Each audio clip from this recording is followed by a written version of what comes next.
Well, I guess, I don't know what it's connected to, but I was just wondering if it's established that it's agreed that the basis of the position of being on the controlled substances list, let alone Schedule 1, is agreed that it's irrational. Does remaining there still hold on to its connected consequences in the criminal code? If everybody agrees it was irrational that it's there, well, because it has not been officially removed, does it hold on to all of those consequences? if it's officially removed, my answer would be all those consequences go away. You know, if it's been legalized, and the theory is that suffices as the protection that everyone needs, and there's no one in harm's way. Explain for me the, attorney general that couldn't get hired. Explain the nurse who I had to defend to get her license back because what was the disease that she had, Steve, what was that disease the doctors came up with through the state drug treatment for our nurse friend? What was it? Don't say her name. Give me a minute. Allie, do you remember what was that? Remember our nurse client, if she's still there? But Cannabis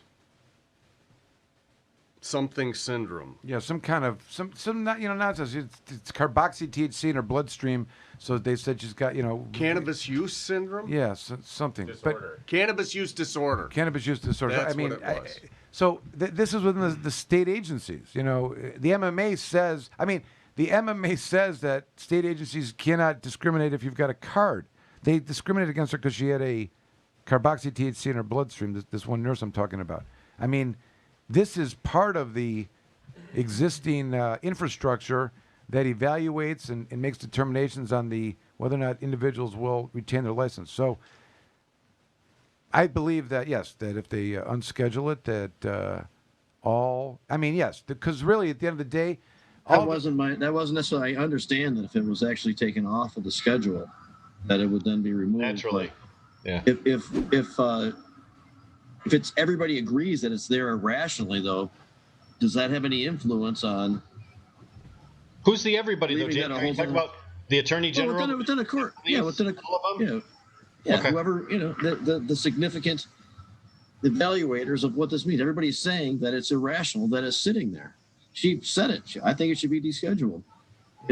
So I mean, By general consensus of all thinking human beings, it does not belong where it doesn't even belong on the entire controlled schedule. but yet it does have the power to create penalty and consequence for people's behavior. It does. And since we all recognize that it's irrational, That's what I said in the interview. I said, look, it's a logical contradiction. Isn't that enough to drive you to act?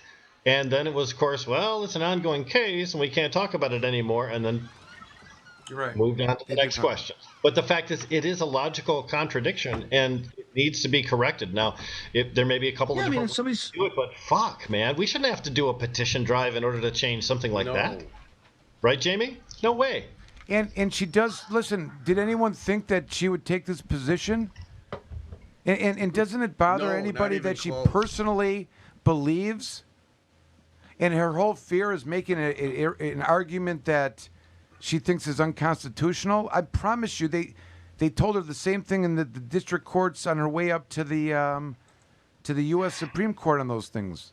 You don't have standing. These are irrational and unconstitutional. I'm saying to you that if when something's not right, someone's got to do something about it. And she would say it's up for the legislature to do it, but she's in a position right now where she can do something about it.